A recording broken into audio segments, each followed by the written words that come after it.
Bueno, cajoninas, cajoninos. Nuestro programa en su segunda parte, Cajón del Maipo al Día, estamos con don Luis Berger. ¿Qué tal? ¿Cómo está, don Juan? Director de Cajón del Maipo al Día, y con nuestro invitado. Tenemos un buen invitado, pero antes que lo presente, don Juan, ¿por qué no vemos un asunto que ha estado muy en boga, que es en la famosa terraza que se está haciendo ahí frente a la plaza? En la Oveja Negra. En la Oveja Negra. La Oveja Negra. Que tenemos que decir bien claramente que nosotros tenemos que poner lo que la gente dice, tenemos que recoger el sentir de la gente. No, nosotros es noticia lo que nosotros estamos dando, porque nosotros, como Cajón del Maipo al Día, como diario, bueno, podemos opinar, ¿cierto? Tenemos nuestra opinión, no podemos abstraernos de ella, pero más que nada comunicamos lo que la gente dice. Hoy día estuvimos conversando un poco con el director de Obras Municipales, el DOM, como le llaman el DOM, don Hugo Varela, y él nos explicó y dijo, bueno, ¿por qué no dejan que termine la terraza? Y después critican, porque según él cuenta de que viene con muchas cosas bonitas la terraza, que va a ser una cosa que le va a dar, va a resaltar lo que es la plaza, el paseo. Y entonces dice, ahora se ve feo, pero vamos a verla terminada, que la está haciendo un arquitecto de mucho prestigio y que ha hecho otras terrazas iguales en otras partes. Pero lo que yo le quiero preguntar, ¿por qué una persona que es director de obra decide por sí y ante sí lo que se hace en la comuna sin consultarle al resto cuando se trata de un paseo peatonal? Me parece bien absurdo eso, pasar por sobre la opinión de la gente. Bueno, esa parte yo no sé, vamos a preguntarle al invitado, porque tenemos entendido que su invitado, su muy buen invitado que tiene, es abogado, ¿ah? Sí. Entonces a lo mejor le vamos a preguntar a él si sabe algo. No tiene por qué saber de todo el abogado tampoco, porque los abogados también tienen su... Pero vamos, ya da estas explicaciones de que nosotros no es cosa nuestra que estemos en contra de la famosa terraza, sino que es el sentir de la gente. Claro. ¿Entiendes? Y el mío y el de otros muchos. Tenemos derecho.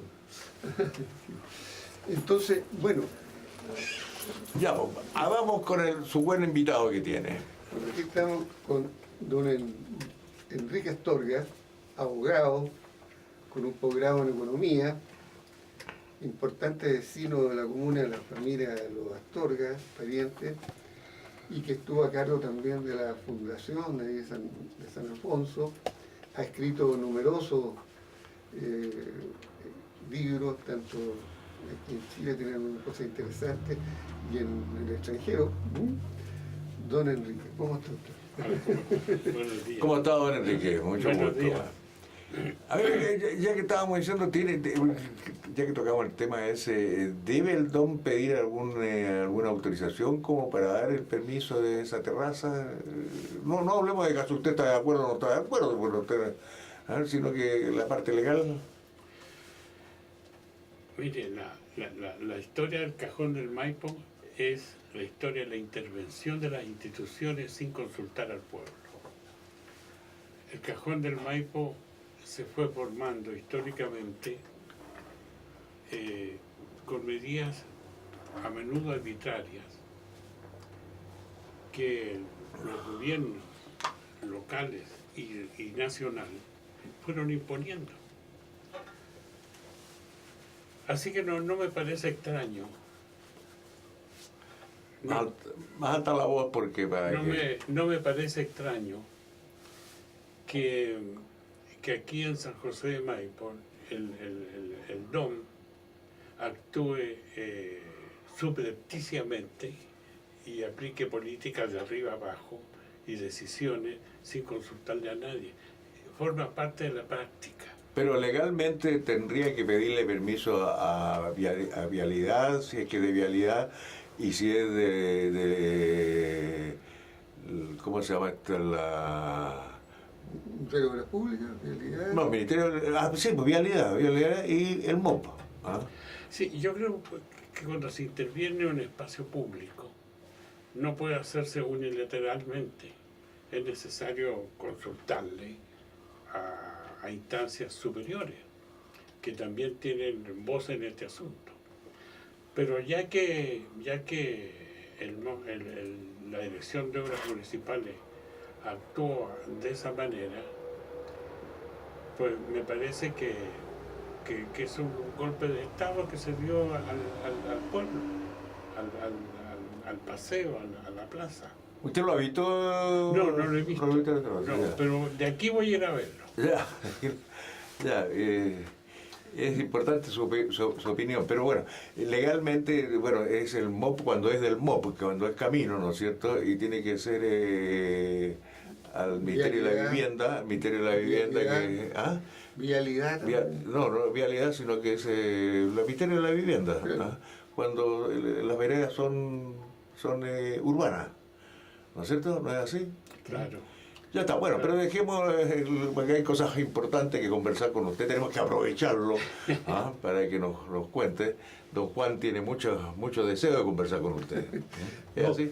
Es muy interesante, bueno, dentro de la familia Astorga, don Eduardo Astorga, sus hermanos. ¿Cómo se llamaba el Astorga que era ingeniero de minas?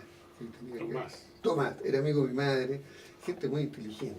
Ustedes han destacado por eso. Pero en lo que se refiere al Cajón del Maipo, es muy interesante este libro, El Cajón del Maipo, Territorio Intervenido. Muéstraselo un poquito a la cámara para que lo vea. Lo vamos a mostrar aquí, el libro. Ya, estamos bien, lo hemos visto. Porque resulta que, de la misma manera que está interviniendo la plaza, el Alto Maipo ha intervenido también en el Cajón del Maipo, y hoy día prácticamente el Cajón del Alto Maipo, ¿no? Son dueños, hacen y deshacen, compran programas y la gente entonces se abanderiza con ellos y no... Bueno, ¿cuál es la situación desde su punto de vista en relación al río Maipo y a su desarrollo? Mire, el Cajón del Maipo tiene una historia de luces y sombras. Tiene una historia que fue muy bonita hace varias décadas atrás, cuando no había llegado todavía la modernización. Eran pueblos que se fueron instalando a la orilla del Maipo en base a la ganadería que venía de Argentina, en base a pequeños minerales, a ciertos productos agrícolas y frutícolas que se enviaban a la metrópoli.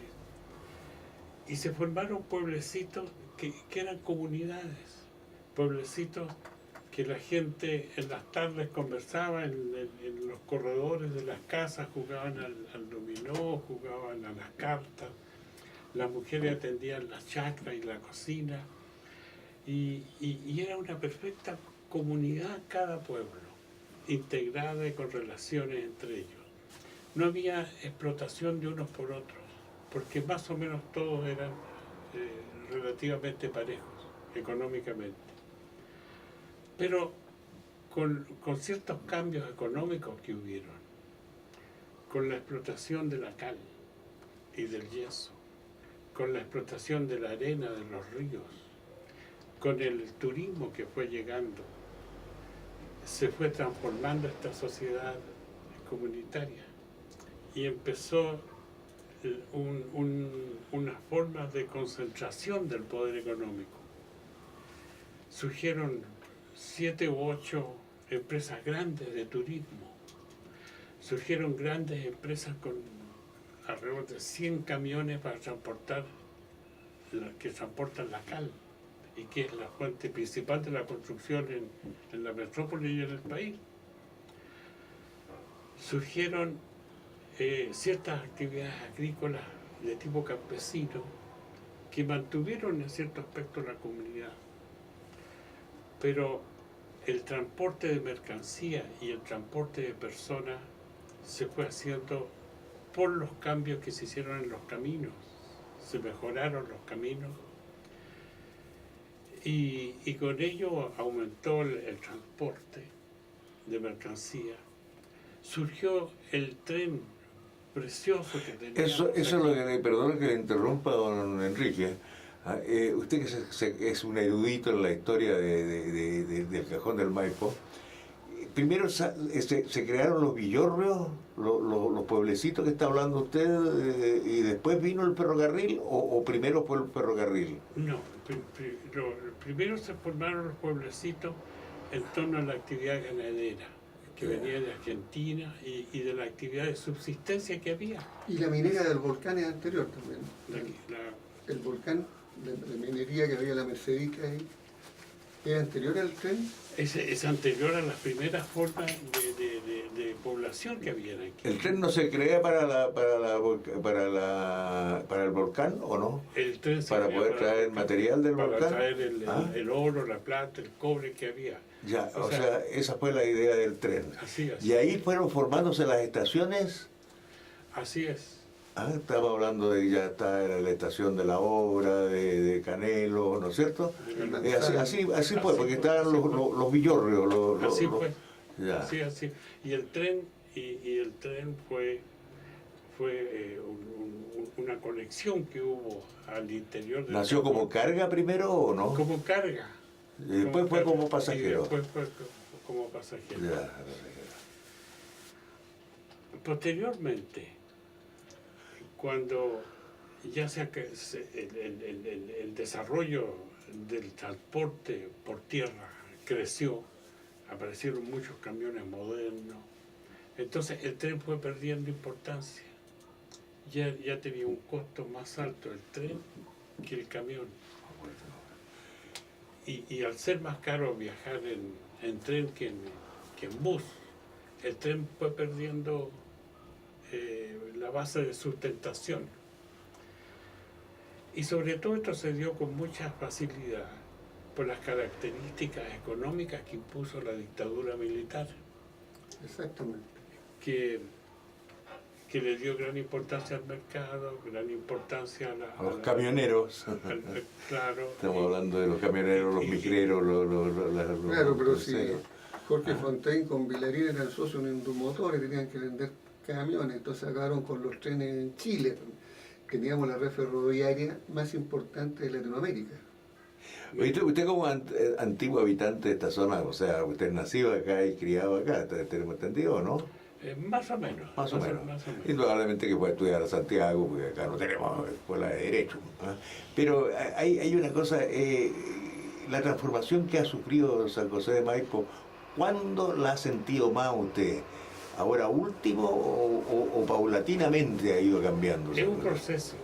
El cambio que ha sufrido el San José y el Cajón del Maipo con sus pueblos ha sido un proceso lento, pero en ciertos periodos se ha agudizado este proceso. Estamos hablando de los últimos años. Sí, ¿cuándo se agudizó este proceso? Con el crecimiento del turismo, con el crecimiento de los transportes de minerales. Con todo eso el Cajón se fue... Las areneras, hablamos de las areneras también. Lo árido y la cal, claro, Sí. el hierro. Entonces todos esos productos, esos procesos productivos fueron transformando la sociedad que había en el Cajón. Y esa sociedad de pueblecitos comunitarios se transformó en sociedades capitalistas, estratificadas, con distintos problemas internos. Y con el tiempo, lo que sucedió fue algo fantástico. La revolución del Cajón del Maipo la hicieron estas empresas productivas y sociales.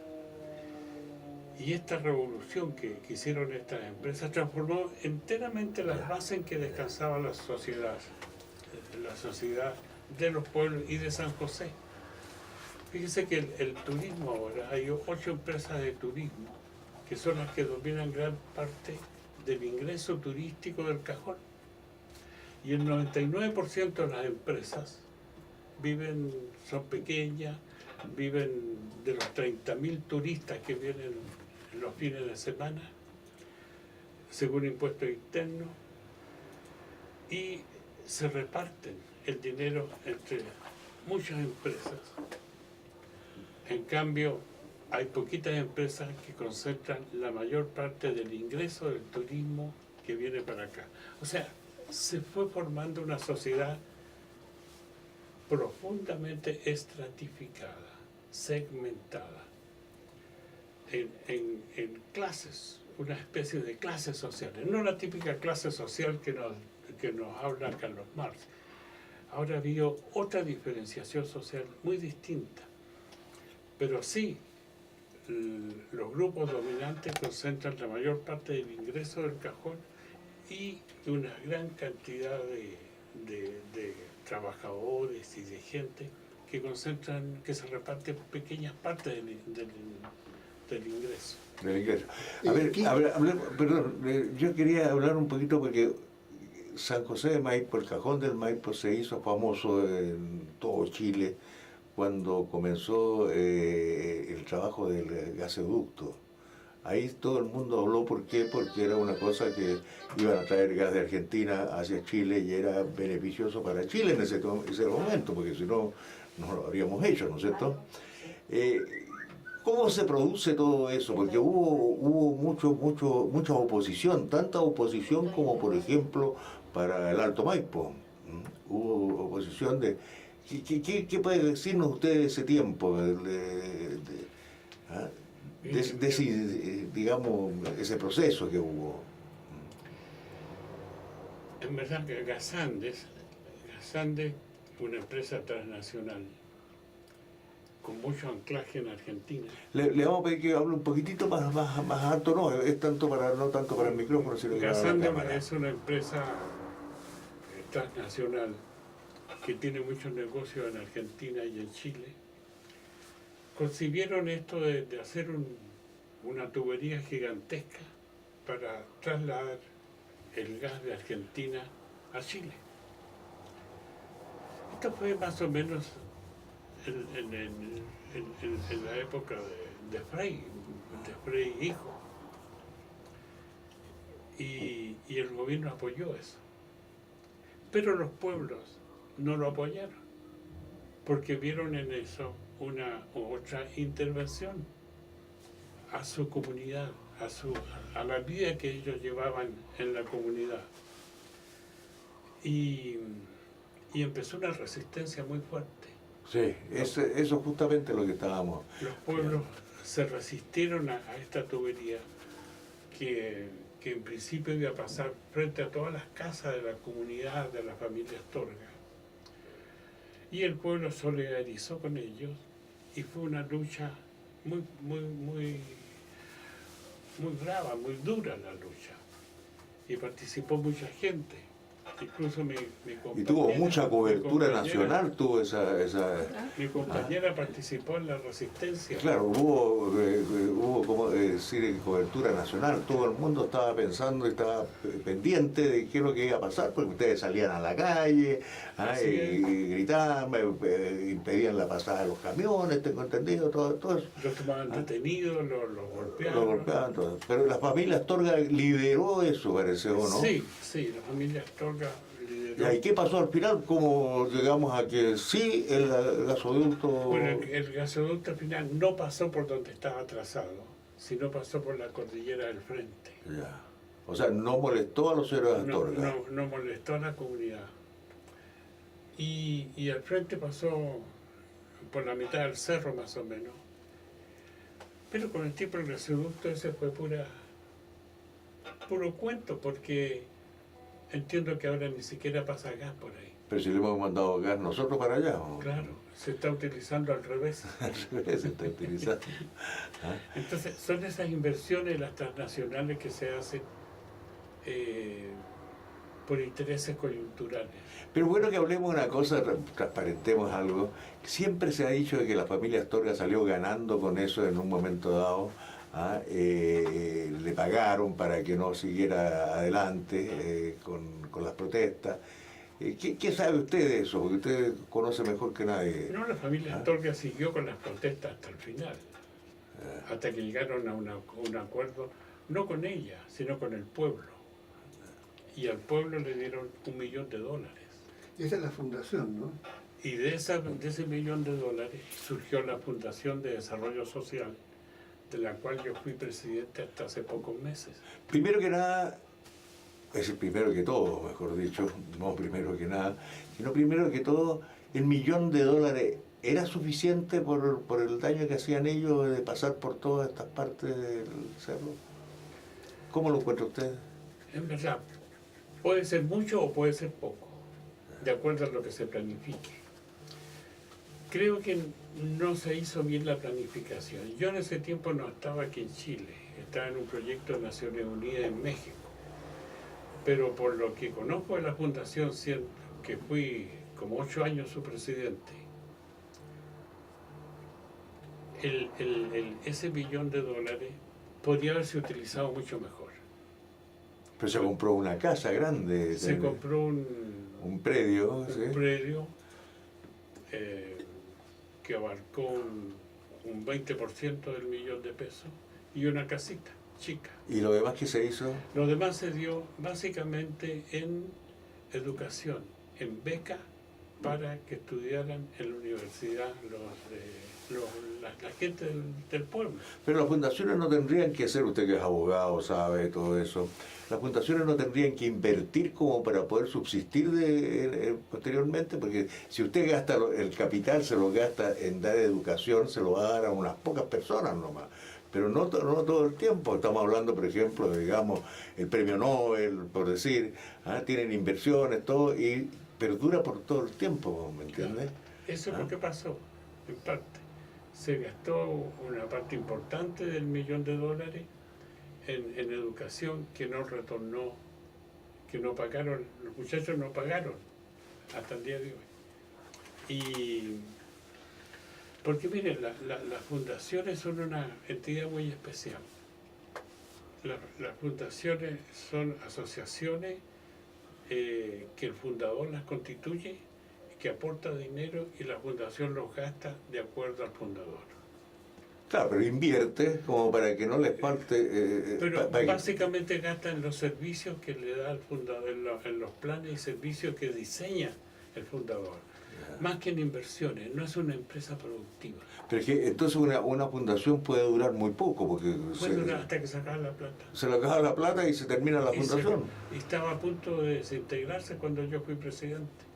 ¿Ya? ¿Y qué pasó? Entonces lo que hicimos ahí fue, con los compañeros, primero modificamos todos los estatutos. Yo tramité la modificación en el Ministerio de Justicia y en el Consejo de Defensa, y me aceptaron una nueva concepción de fundación, una nueva práctica, que no violara la normativa de la fundación, pero la parte reglamentaria fuera distinta.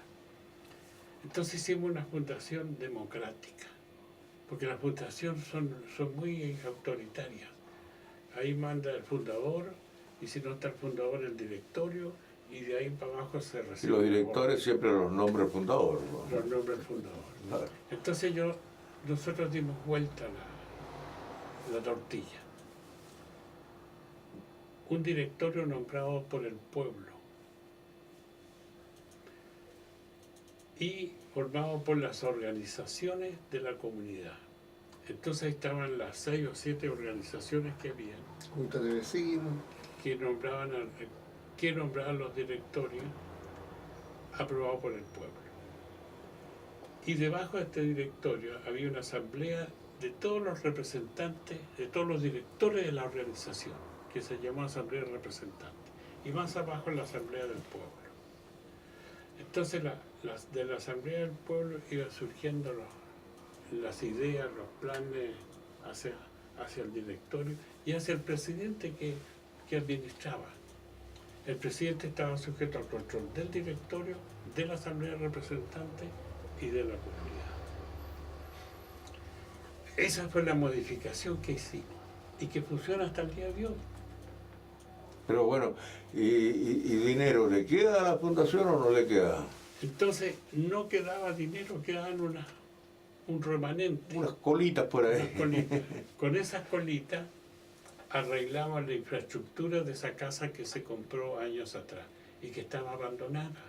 Era una casa tan abandonada que yo diría que hasta los murciélagos tenían miedo de entrar ahí. Sí, la conocí yo cuando estaba abandonada. Sí. Toda rayada, oscura, Los techos. los vidrios quebrados, el techo cayéndose, las murallas deshaciéndose. Sí, Bueno, me tocó visitarla. tenía como 5 piezas o 6 piezas. Y la reestructuramos. Entonces arreglamos una parte de la fundación, la parte de abajo, y la arrendamos a una empresa CAM, que es de tendidos eléctricos. Y ahí pescamos toda esa platita, todo ese dinero lo juntamos, formamos un fondo y empezamos a invertir para arreglar la fundación.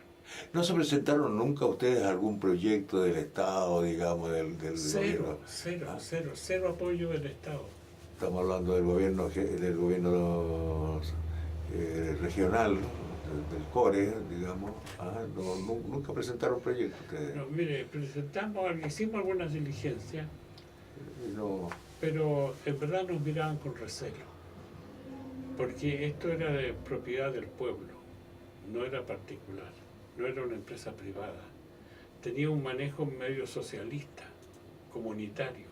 pero a ver, eso le debería haber gustado mucho más al gobierno, una cosa que fuera del pueblo, a que sea una cosa de un particular. No les gustaba porque el gobierno, aunque sea de la concertación o de la nueva mayoría, siempre se guiaba por los principios del neoliberalismo. No eran gobiernos realmente que apoyaron. Fíjense, ni las cooperativas apoyaron. No, pues murieron casi todas las cooperativas. Entonces, no tenían organizaciones del pueblo para el desarrollo del pueblo. Esta yo creo que es una de las pocas organizaciones del país, del pueblo, para que el pueblo la maneje en beneficio de ellos mismos. Don Enrique, como nos va quedando poco tiempo, a ver, ¿qué está haciendo ahora la Fundación? ¿Cuál es la ayuda o digamos, la labor que está haciendo en bien del pueblo? ¿O no está haciendo ninguna labor porque no tiene medios? Mira, la fundación ahora trabaja como un hostal y como una empresa turística y cultural. Porque si no nos metemos a la corriente del turismo, que es la que deja dinero, y nos quedamos al margen, no hay ingreso. Entonces formamos un hostal. De las 5 o 6 piezas las transformamos en 17 piezas, cada una con sus baños. Cada pieza tiene su pequeño refrigerador. Están muy bonitas las piezas, muy bonitas. Tiene para el aire caliente y frío. Tiene una casa, un comedor para 100 personas. Tiene una casa de piedra que estaba destruida y que le quedó muy bonita para conferencias. Una piscina que también se rehabilitó y está funcionando, y un parque detrás de la piscina donde la gente va de paseo. Y tenemos el Cerrito de la Virgen ahí.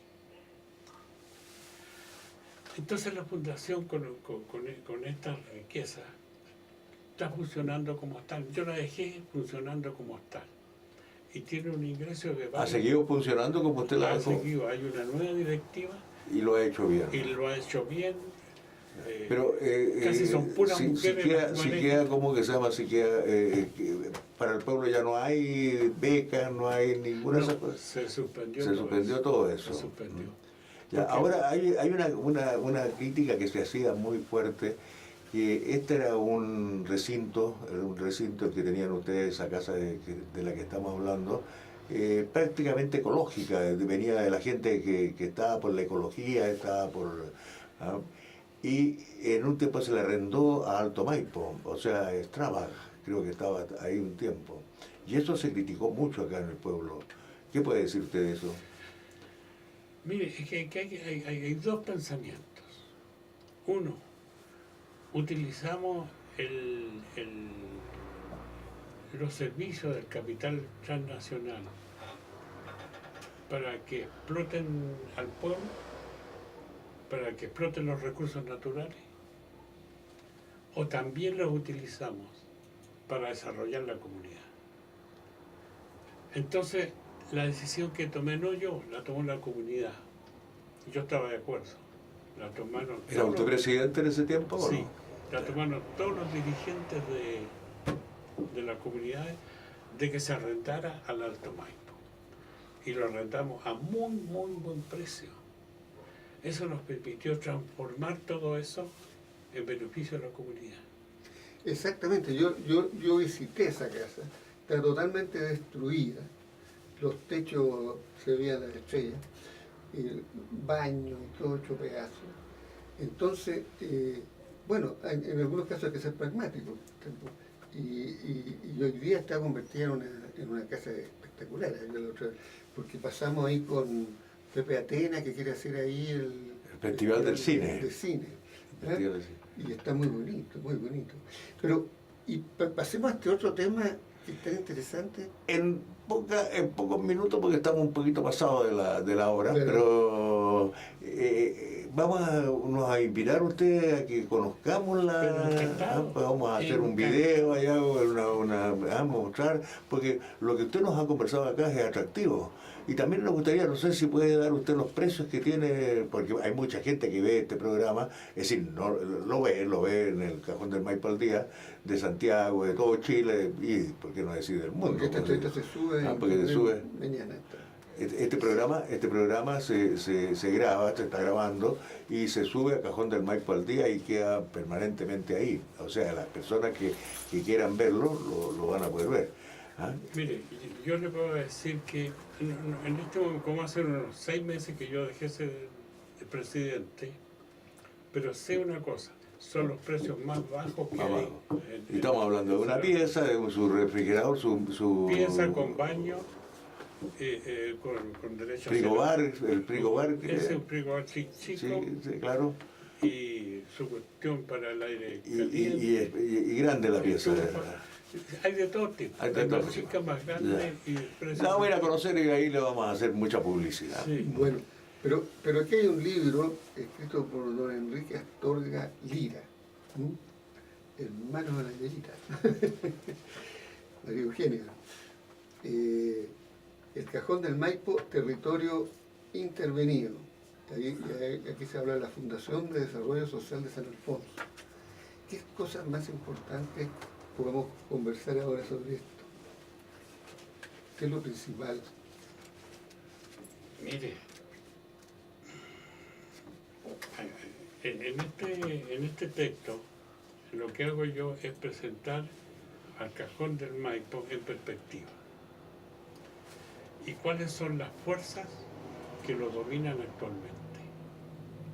Las fuerzas productivas, las fuerzas políticas, las fuerzas sociales. Las fuerzas productivas están las grandes empresas que intervienen aquí en el Cajón del Maipo. El Cajón del Maipo es una área exportadora. Aquí se exporta todo. Se exporta la energía, se exporta El agua. los minerales, El 90% se exporta del el agua de consumo, se exporta el agua de riego. En fin, es una zona de extracción de recursos. Ahora, ¿quiénes extraen? Somos proveedores. Son unos extraños proveedores, porque ¿quiénes son los que extraen estos recursos? Capital transnacional, capital foráneo y los grandes capitales nacionales son los que se han apoderado de los recursos del Cajón del Maipo. Y estas fuerzas, como estas fuerzas económicas, forman la capa superior que domina el Cajón del Maipo. Ahí están los grupos dominantes, que no se ven, la gente no los ve. La gente no ve a los dueños de la cal, a los dueños del transporte, a los dueños de la energía, de la arena o del agua. No los ve. Porque pasan en helicóptero, o pasan en autos grandes, o lo esperan en Santiago en sus oficinas. En sus Son grandes monstruos empresas. sin cabeza.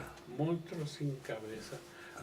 Por lo menos la cabeza la tienen o en el extranjero o en los barrios elegantes de la ciudad. Pero de nosotros Santiago. vemos el monstruo nomás. No, aquí se ve solamente El cuerpo del el monstruo. cuerpo del monstruo, cómo extrae recursos y explota este pobre cajón. le explota todo. Yo no sé qué más queda que nos saquen. Porque el aire que tenemos, está difícil que se lo lleven. Se los mandamos, sí, se los mandamos para allá. ¿Qué están haciendo? Nos contaminan. De repente nos van a vender el aire también. Entonces fíjese que, por un lado, extraemos los recursos y no los trae la gente del cajón. La gente del cajón trabaja para estas empresas. Y por otro lado, el turismo deja ciertos capitales aquí, pero lo deja de manera estratificada. Deja capitales para pequeños grupos que son los dueños del turismo en el cajón y reparte mucho entre mucha gente. Entonces te cabe de a poquitito al que vende pan amasado, al que vende empanada, al que trabaja los fines de semana. Entonces hay mucha gente que sobrevive gracias al turismo y esa es una cosa positiva. Pero también hay grandes empresas que se apropian realmente del turismo. Hay tanto que hablar con usted, don Enrique. Por ejemplo, podríamos decir, ¿qué conocimiento tiene usted de los minerales que se piensan explotar acá en el Cajón del Maipo? Porque, a ver, se puede llamar, en un tiempo había una película que se llamaba El paso de los elefantes, que derrumbaban todo y volvían a ser el dueño del territorio. Aquí podríamos decir lo mismo, que la minería ha dejado de que haya en este momento turismo y se hagan otras cosas, pero de repente como que van a hacer el paso de los elefantes, van a arrasar con turismo, con todo, y va a ser un pueblo minero nuevamente como empezó, ¿o no? Es posible, porque ya fíjese, alguna gente dice, están muy cargadas las carreteras. Aquí las carreteras en la semana son un riesgo por los camiones, por los accidentes que provocan los camiones cargando minerales. Y los fines de semana, 30.000 vehículos que deambulan por estas carreteras. Entonces, la gente sale de los tacos y de la congestión de Santiago, sí, para caer en la congestión de aquí. Y la gente tiene una paciencia de santo. Pero hay personas que nos han contado que 3 horas han demorado en llegar a Santiago. 3 horas y media en llegar a Santiago. Entonces, todo lo que han disfrutado de acá, de la zona, bueno, lo pierden en las 3 horas y media. Siempre hemos conversado sobre el hecho de que aquí debían haber 2 rutas, una por el Toyo y otra por este camino, el volcán, este camino de la G5, uno de bajada y otro de subida, por lo menos hasta el puente El Toyo. Pero nunca han querido esta municipalidad actuar en ese sentido, nunca ha hecho un doble. Y siguen pasando todos los vehículos por este trayecto, y lo lógico es hacer ahí una rotonda en la zona de la obra con la vertiente, para que salgan los camiones, los vehículos que suban o bajan. Pero nunca se han preocupado de eso, ¿no? Pero sí se preocuparon de intervenir en la fundación. Sí. Bueno, don Enrique, desgraciadamente don Juan Carlos, tenemos que despedirnos, sí, tiempo. Bueno. Pero creo que deberíamos invitarlo y conversar más seguido con don Enrique, porque don Enrique es una biblioteca, es un libro sobre la historia del Cajón del Maipo. ¿Amerita otras reuniones aquí en la radio? Con todo gusto. Perfecto, y podemos identificar un tema preciso para concentrarnos en eso. Podemos conversar un día de política. De política. ¿Cómo funciona la política en el Cajón del Maipo? No quisimos tocar ese tema, le vamos a decir una cosa, que no quisimos tocar el tema político del comunal, porque no sabíamos si usted estaba de acuerdo en conversar de ese tema, pero ahora que usted dice que quiere conversar de ese tema, lo vamos a invitar para que tengamos el tema, que es muy importante, porque ya vienen las elecciones. Las elecciones están lejos, dicen, pero cerca a la vez, porque un año y medio creo que está faltando, pasan volando. Bueno, ha sido un gran gusto tenerlo en estos lados, abogado, economista, vecino del Cajón del Maipo y con mucho conocimiento al respecto. Y esperamos entonces que en la próxima reunión hablemos de política. Muy bien, pues. Entonces, bueno, nos despedimos don Luis Berger, señora Erika Soto en los controles. Nos despedimos de este programa. Hasta el próximo lunes, si Dios quiere, a la misma hora.